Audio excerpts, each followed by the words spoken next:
Buenos días a todos y a todas. Mi nombre es Diana Turrión y os voy a presentar a continuación el trabajo titulado Técnicas innovadoras para la restauración de paisajes degradados tras la actividad extractiva de arcilla en condiciones limitantes.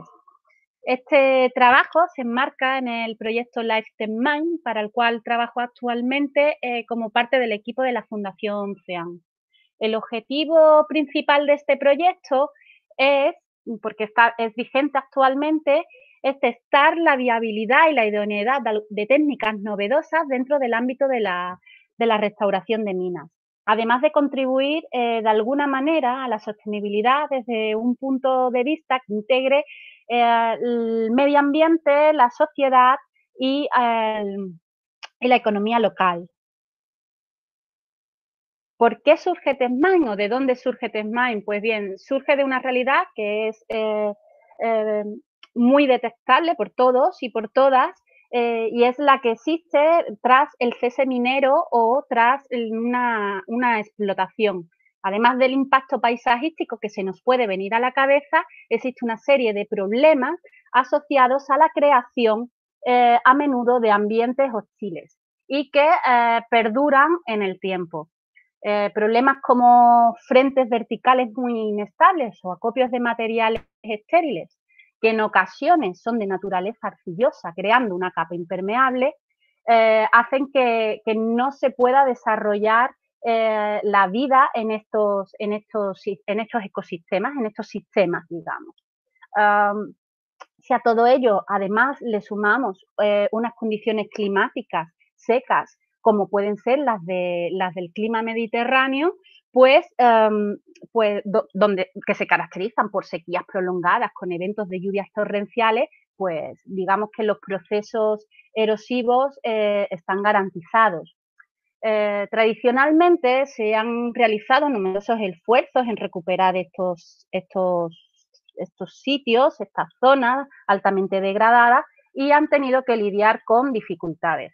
La dificultad principal es la de intentar estabilizar esas altas pendientes inestables y un gran déficit de tierra vegetal, de materia orgánica, sobre la cual pueda desarrollarse la vegetación y pueda introducirse la fauna. Además, digamos que las técnicas de restauración de estas zonas tradicionalmente han tenido o han considerado una selección de especies restringida hacia la tolerancia al estrés, viendo mermada la capacidad de poder aumentar la biodiversidad en estas zonas. Y en ocasiones también digamos que se ha introducido unas cantidades o unas proporciones inadecuadas de herbáceas comerciales que han tenido como resultado, digamos que una interacción competitiva por el recurso agua alta. Por todo ello y poniéndolo todo sobre la mesa, pues con TechMine se intenta, digamos, de alguna manera tratar de solventar ciertas dificultades y ciertos problemas a la hora de desarrollar un proyecto de restauración en estas zonas altamente degradadas y que presentan diversas dificultades. Se lleva a cabo en la mina Fortuna, que se localiza en el rincón de Ademuz. Es una región que pertenece a la Comunidad Valenciana en el este de España. La mina Fortuna tenía una actividad extractiva principalmente de materiales como el sílice, el caolín y las arcillas. Su cese fue en 2017, coincidiendo más o menos con el inicio de este proyecto. Y bueno, el clima de esta zona va del seco subhúmedo al subhúmedo, y la temperatura media anual de los 9,5 grados a los 15, con precipitaciones medias anuales de los 443 a los 630 milímetros anuales aproximadamente.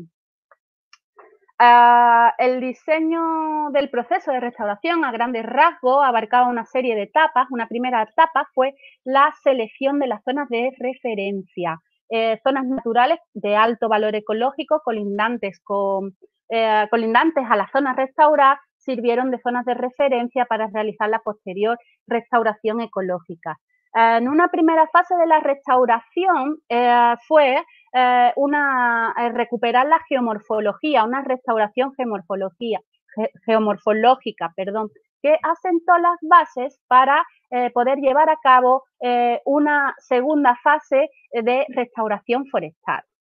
Al mismo tiempo, se implementó o se implementa en la actualidad un plan de seguimiento con dos objetivos principales. Un primer objetivo del plan de seguimiento es de cara a un manejo adaptativo, tratar de, digamos, captar etapas críticas que pudieran o puedan poner en riesgo el éxito de la restauración y poder dar medidas correctivas al tiempo. Un segundo objetivo del plan de seguimiento es evaluar la eficacia de las técnicas de restauración empleadas en términos de establecimiento de la vegetación y recolonización por parte de la fauna y de las plantas, de la vegetación. Durante todo el proceso del desarrollo de este proyecto se está haciendo también un trabajo de divulgación para llevar a cabo o poder llevar a cabo la replicabilidad de las lecciones, de las técnicas empleadas, aplicando las lecciones aprendidas de todo este proceso y también, digamos que fomentar el uso público para que se pueda, digamos, mejorar de alguna manera la economía local de la zona, puesto que ya se ha visto algo mermada desde el cese de la actividad minera.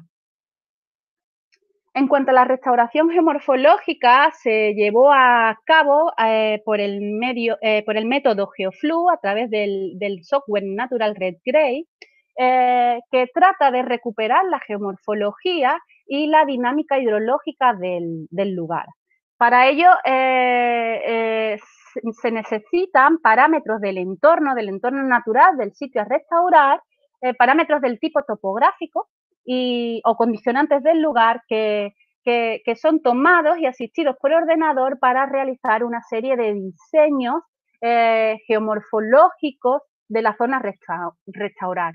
En una toma de decisiones se elige el diseño más adecuado y o el diseño final, y este va a ser replanteado en campo. Se replantea en campo igual que se replantea cualquier proceso de urbanización o obra civil, y una vez que se ha replanteado se pasa a formar a los maquinistas, que son los encargados de realizar el movimiento de tierras y digamos que de construir esas geoformas más o menos complejas, dando como resultado un paisaje más estable y más funcional frente a los procesos erosivos, sobre el cual se va a poder establecer una comunidad vegetal.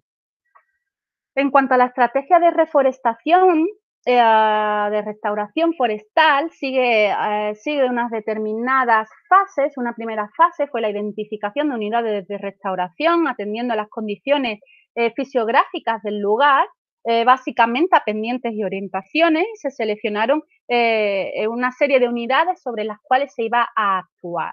Se pasó a realizar una selección de especies específicas para cada unidad de restauración seleccionada previamente, y se llevó a cabo la producción de la planta.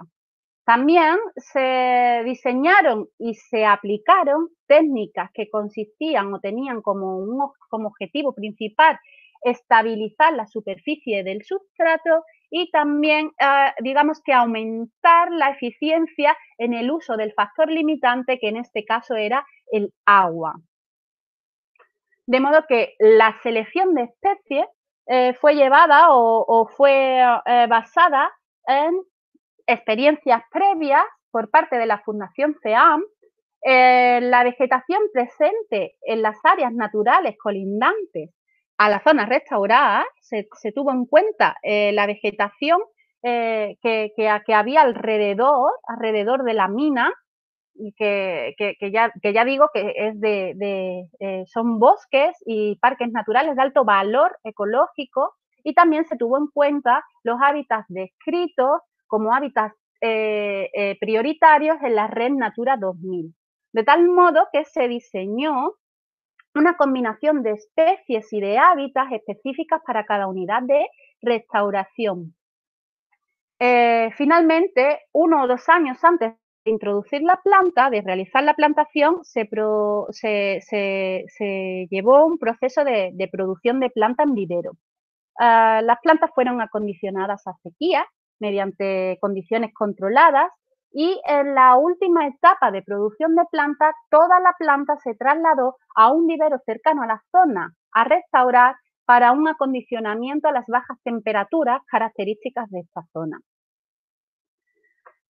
En cuanto a las técnicas de estabilización del sustrato del suelo, además de estabilizar la superficie, también se buscaba de alguna manera aumentar la rugosidad de la superficie del suelo para mejorar o digamos que la infiltración del agua de lluvia y reducir las pérdidas de este recurso por escorrentía. Entre las técnicas empleadas estuvo la expansión de compost en superficie, la siembra de una mezcla de herbáceas, la extensión de malla orgánica en una zona de taludes de altas pendientes y también la expansión de bandas, de unas bandas con restos de poda que iban a, digamos, a frenar, a retener los recursos que iban a ser transportados o redistribuidos por los flujos hídricos por agua de escorrentía, arrastrando los sedimentos, los nutrientes, las semillas y los propágulos. Pues bueno, estos van siendo retenidos en estas bandas extendidas en la zona de laderas donde, digamos, había pendientes superiores al 30%. En cuanto a las técnicas de reforestación, bueno, pues hubo técnicas encaminadas a aumentar la eficiencia en el uso del agua, como es el uso de las microcuencas, que consisten en 2 canales abiertos a ambos lados de cada hoyo de plantación y cuya función principal es redistribuir o redirigir los flujos hídricos superficiales del suelo hacia la zona del desarrollo radical del plantón, es decir, hacia el plantón, maximizando, digamos, la retención del agua por flujo superficial y minimizando las pérdidas de este recurso fuera del sistema. Además, aplicó hidrogel en algunas zonas, en algunos hoyos de plantación donde el sustrato era más de tipo arenoso para, digamos, aminorar las pérdidas, del recurso agua.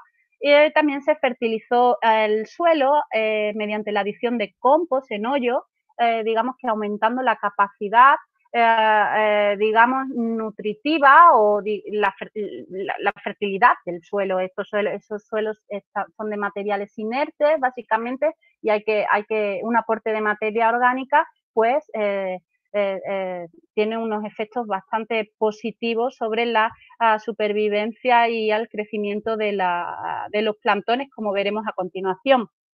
Además, se utilizó los tubos protectores o mallas protectoras en función de la especie para minorar los efectos de los agentes externos, como puede ser, digamos, las altas radiaciones, el viento, la depredación por herbivoría. En cuanto al plan de seguimiento, pues consiste en la toma de medidas en campo a lo largo del tiempo, de indicadores acerca de la supervivencia, el desarrollo de las plantas y de otros servicios ecosistémicos relacionados con la disponibilidad hídrica, el secuestro de carbono, la biodiversidad o entrada de colonizadoras, entre otros. Me gustaría presentaros algunos de los resultados preliminares. En términos de supervivencia, decir que la supervivencia hasta el momento, 2 años después de la plantación, es alta, estamos en torno al 80% de la supervivencia en general y la gran mayoría de las especies presentan una supervivencia específica del 75% o superior. Algunas especies, como es la especie Pinus nigra, vio afectada su supervivencia posiblemente por un tamaño inicial excesivamente pequeño. Otras especies como Lonicera etrusca eh, tal vez afectada, digamos que por unas condiciones de disponibilidad hídrica baja durante el último verano. Fue un verano muy seco en esta zona. En cuanto a las tasas de crecimiento, las tasas de crecimiento son positivas para todas las especies. No hay grandes diferencias en general entre unidades de restauración en términos de tasas de crecimiento. Decir que a día de hoy la gran mayoría de las especies ya ha sobrepasado la altura del tubo protector y muchas de las plantas ya han triplicado su tamaño inicial. Digamos que están creciendo, la vegetación se está estableciendo y bueno, los resultados hasta el momento son positivos en términos tanto de supervivencia como de crecimiento.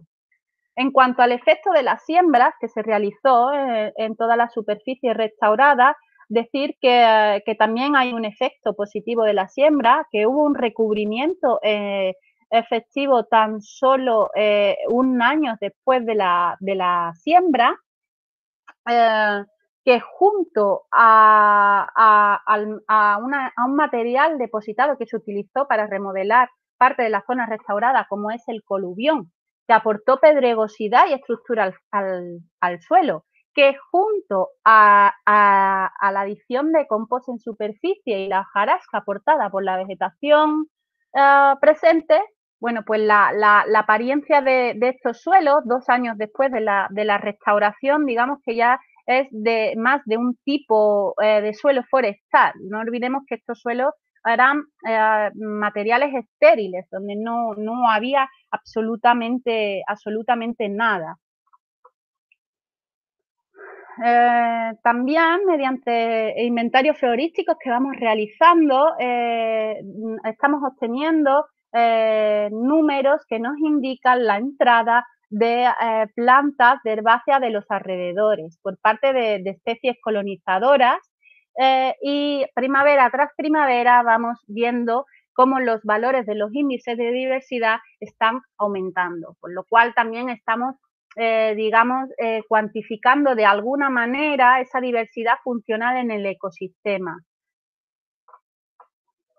Nombrar también que se está realizando el análisis de imágenes obtenidas mediante vuelo dron, por el cual estamos obteniendo indicadores acerca del estado y de la distribución espacial de la vegetación, así como de la redistribución de los recursos hídricos a escala de hoyo en la superficie del suelo y nos está permitiendo obtener el análisis de todas estas imágenes y el trabajo de los indicadores nos está permitiendo obtener valiosa información acerca de la estructura y de la función a escala de hoyo de la zona restaurada a lo largo del tiempo.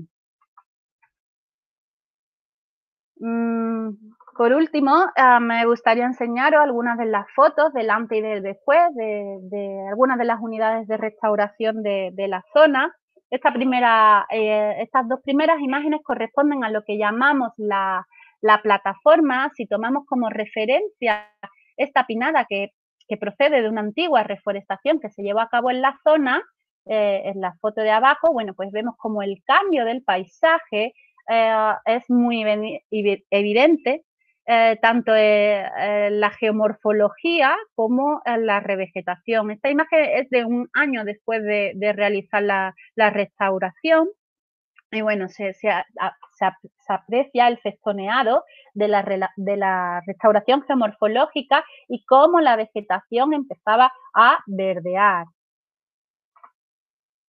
Estas imágenes corresponden a otra unidad de restauración, que es la laguna, la que denominamos laguna permanente. Y bueno, aquí la vegetación introducida fueron hábitats y se tuvo en cuenta, digamos que la distancia al agua, a la laguna. De aquella manera, en las zonas más alejadas a la laguna, se plantaron individuos típicos, especies típicas de los bosques mediterráneos y a medida que la distancia al agua se acorta, se van introduciendo especies más de bosques de ribera y de humedales, en las zonas donde el agua fluctúa anualmente. El cambio paisajístico y funcional también es muy evidente. Esta es una pequeña área de frente de mina que es en la cual se llevó también la restauración geomorfológica y tras la restauración geomorfológica se llevó a cabo la siembra. Aquí no se llevó a cabo la plantación alguna y digamos que la restauración en esta zona es más de tipo pasivo. Se espera que con el tiempo las especies que colindan las especies de las zonas naturales que colindan esta zona vayan colonizando esta zona restaurada. Perdón, aquí. Por último, mostraros estas dos últimas imágenes que corresponden al frente de mina. Esta zona era todo un reto para estabilizar y para tratar de restaurar por sus paredes verticales e inestables. Aquí lo que se realizó fueron voladuras para estabilizar puntos críticos, digamos, y también se sembró. Se puede apreciar el efecto de las sombras en algunos puntos de estas paredes. En la zona basal se llevó a cabo la, digamos, construcción de un sistema de berma talud. Esto es una berma, que es una zona más plana de seguridad de desprendimientos de las zonas más altas, alternadas con zonas de taludes, como es esta de aquí y esta de aquí. En las zonas de taludes, donde las pendientes son superiores al 40%, se llevó a cabo una siembra, después se extendió malla orgánica y además se plantó en forma de banqueta. Creo que había una imagen por aquí, a ver, ¿dónde estaba? Aquí. Esta es una zona de talud donde se puede apreciar la malla orgánica. La malla orgánica lleva paja y lleva fibra de coco y los hoyos de plantación fueron de tipo banqueta. Digamos que algo más grande de lo normal y en los cuales se introdujo 3 individuos de 2 especies diferentes. Digamos que para reducir la energía arrastrada por los flujos hídricos a lo largo de estas pendientes pronunciadas y que sirvieran también como de fertilidad con la consecuente retención de recursos, agua, nutrientes y sedimentos y demás. Y bueno, nada, deciros que gracias por vuestra atención, que eso es todo, y agradeceros a todos vuestra participación en el Congreso y agradecer también a los diferentes socios del proyecto todo lo realizado en este trabajo.